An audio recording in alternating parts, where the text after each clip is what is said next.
जय महाकाल। शिव गोरख मंदिर समिति में आपका स्वागत है। आज हमारी वीडियो का विषय है राक्षस मुद्रा। जी हाँ, आप ये सोच रहे होंगे कि मैं राक्षस मुद्रा का ज्ञान आपको क्यों करा रहा हूँ। तो ऐसा होता है कि जब हम अध्यात्म में चलते हैं और आध्यात्मिक मार्गों को ग्रहण करके आगे आते हैं, देवताओं की पूजा करते हैं, आराधना करते हैं, देवी देवताओं की आराधना करने के बाद में जो कुछ भी हमें प्राप्त होता है वे सात्विक रूप में हमें प्राप्त होता है। और वे सात्विक रूप इतना ज़्यादा प्रबल और बलिष्ठ नहीं हो पाता। उसके लिए हमें लंबी साधना करनी होगी। 8 से 10 घंटे तक बैठना होगा, तब जाकर के हम पूर्ण सात्विक बन सकते हैं और देवताओं की ऊर्जा को ग्रहण करने वाले बन सकते हैं। लेकिन अगर हम बात करें तामसिक शक्तियों की, तामसिक विधान की और भैरव तंत्र की, तो यहाँ पर राक्षस मुद्राएं अपने आप में अद्भुत और दिव्य हैं।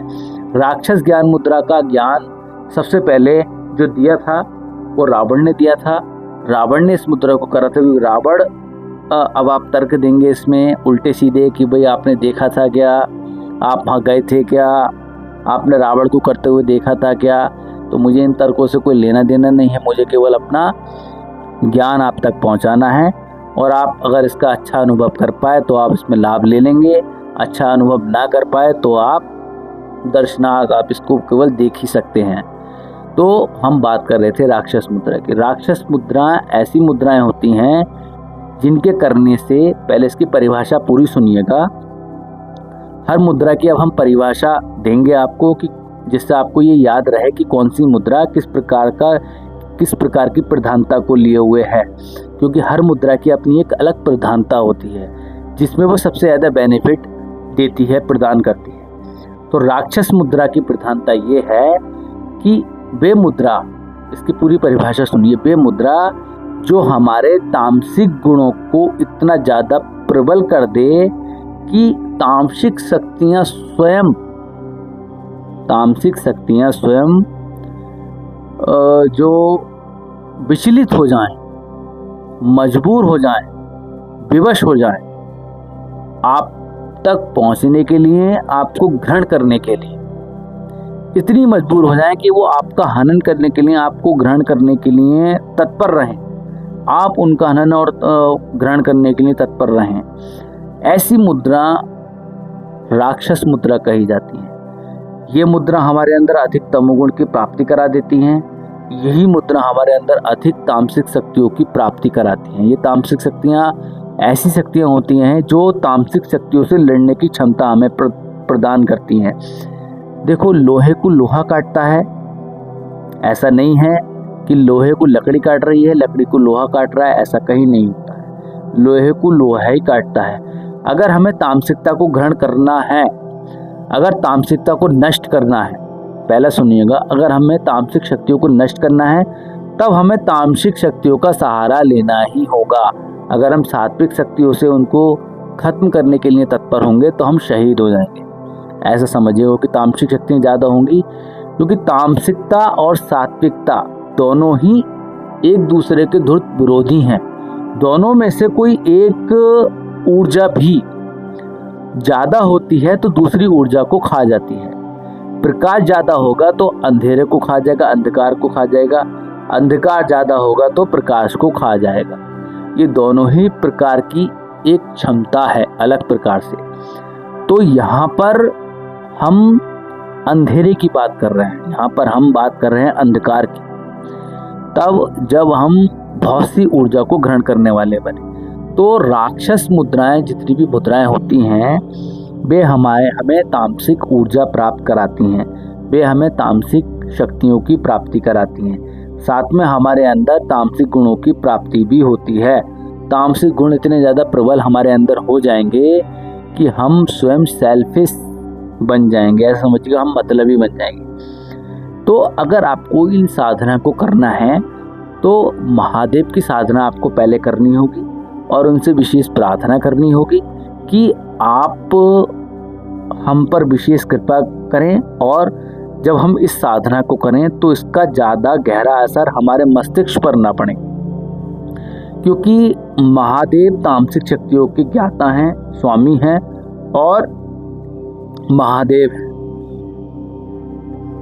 तामसिक शक्तियों का ज्ञाता उनको कहा गया है, स्वामी उनको कहा गया है। और जितनी भी तामसिक शक्तियां हैं उन्हीं के अंदर व्याप्त होती हैं, उन्हीं के अंदर से निकलती हैं और उन्हीं के अंदर समाहित हो जाती हैं। तब हम उन्हीं से प्रार्थना करेंगे कि महादेव से विशेष प्रार्थना हम करेंगे कि जितनी भी तामसिक शक्तियां हैं वो हमें अनुकूल प्रभाव प्रदान करें, और जब हमारी स्वेच्छा हो तभी हम उनका प्रयोग कर सकें। तो ऐसा करके आपको मुद्रा लगा देनी है। मुद्रा किस तरीके से लगाएंगे आप, तो देखिएगा इस तरीके से पहले हाथों के दर्शन करने हैं दोनों, महादेव का चिंतन करना है। किसी का भी चिंतन ना करिए इसमें, राक्षस मुद्राओं को ये नियम है, क्योंकि राक्षस मुद्रा के जो स्वामी होते हैं वो महादेव हैं, राक्षसों के जो स्वामी हैं वो महादेव हैं, और उनके जो गुरु हैं वो शुक्राचार्य हैं। तो यहाँ पर हम शुक्राचार्य जी की बात नहीं कर रहे हैं, महादेव की ही बात करेंगे, तो उनसे ही हमें सब कुछ प्राप्त होगा। तो यहाँ उनका स्मरण करके और ध्यान करके प्रार्थना करेंगे कि हे प्रभु महादेव हम पर कृपा करें, और हम इस साधना को स्टार्ट करने जा रहे हैं। 12 दिन की ये साधना है। 12 दिन के अभ्यास पे जो भी होता है वह हमारे अनुकूल हो, हमारे परिवार के अनुकूल हो, किसी प्रकार की कोई भी दुर्घटना हमारे साथ ना घटित हो, ऐसा सुरक्षा कवच हमें प्रदान करें। और कुछ भी अगर ऐसा हो तो हमारी साधना को वहीं के वहीं रोक दीजिएगा। ऐसी हम आपसे प्रार्थना करते हैं। प्रार्थना करने के बाद में आपको कुछ इस तरीके से मुद्रा लगा लेनी है। ये ज्ञान मुद्रा है। हम जो देवी ज्ञान मुद्रा करेंगे वो इस तरीके से करेंगे। मैंने 3 तरीके बताए थे आपको ज्ञान मुद्रा करने का। पहला अग्र ज्ञान मुद्रा, मध्य ज्ञान मुद्रा और पूर्ण ज्ञान मुद्रा। लेकिन ये ज्ञान मुद्रा थोड़ा अलग प्रकार की है। देखिएगा ये कुछ इस तरीके से की जाती है, ये कुछ इस तरीके से की जाती है ज्ञान मुद्रा। यहाँ कुछ इस तरीके से। इसको राक्षस ज्ञान मुद्रा के नाम से जानते हैं। कई सारी राक्षस मुद्राएं मैंने आपको बताई हैं शॉर्ट्स में, लेकिन उनकी लॉन्ग वीडियो मैंने आपको नहीं बताई है, नहीं समझाई है। तो राक्षस मुद्रा करने के लिए आपको पहली चीज का विशेष ध्यान आपको ये रखना होगा कि आपका शरीर भी शुद्ध हो, कुछ खाए पिए ना हो, और आप कुछ इस तरीके से बैठना होगा और यहाँ पर दोनों घुटनों पर रख करके अभ्यास करना होगा। ओम का जाप करना होगा। प्रोसेस वही है ओम के जाप की, मंत्र शैली भी वही है। कोई भी मंत्र जप कर सकते हैं, महादेव का होना चाहिए। बस इस चीज़ का विशेष ध्यान रखें, क्योंकि महादेव हैं तमोगुण का प्रतीक, भगवान नारायण हैं सतोगुण का प्रतीक, और ब्रह्मा जी हैं हमारे रजोगुण का प्रतीक। ये तीनों देवता हैं, ये तीनों गुणों के प्रतीक हैं।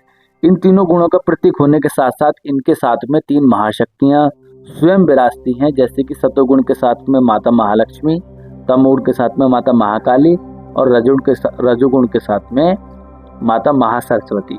इस तरीके से तीनों देवियां विराजती हैं, और इन तीनों देवियों के साथ में इनके जो वाहन हैं वो विराजते हैं। तो वाहन के साथ में इनका अनुयायी, तो ऐसे बहुत लंबी वीडियो हो जाएगी मैं बताऊंगा। तो बस खाली आप इतना समझिएगा कि महादेव विराजते हैं। तो कुछ इस तरीके से इस मुद्रा को करना है। यहाँ ये लेना है पॉइंट, ये इधर, यहाँ पॉइंट इधर, देख लीजिएगा ये पॉइंट इधर, ये हल्का सा ये टेढ़ा करना है और इस तरीके से बैठ जाना है। इस मुद्रा को हम बोलेंगे हम राक्षस ज्ञान मुद्रा। कहीं पर भी देख लेना, कहीं पर भी ये मुद्रा आपको नहीं दिखाई देगी। राक्षस मुद्राओं के विषय में गूगल पे कोई भी जानकारी नहीं है।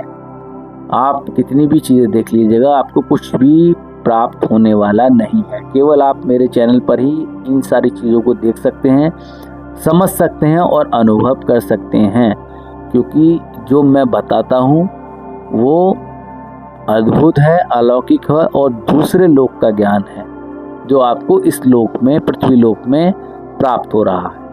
तो कुछ इस तरीके से आपको करना है और बैठ जाना है। 12 मिनट लगातार बैठना है। 12 बजे से लेकर के 3 बजे के बीच में इस मुद्रा को करना है। रात्रि के समय इस मुद्रा को करते हैं हम। तो इस मुद्रा को करने के बाद में आपको बैठ जाना है।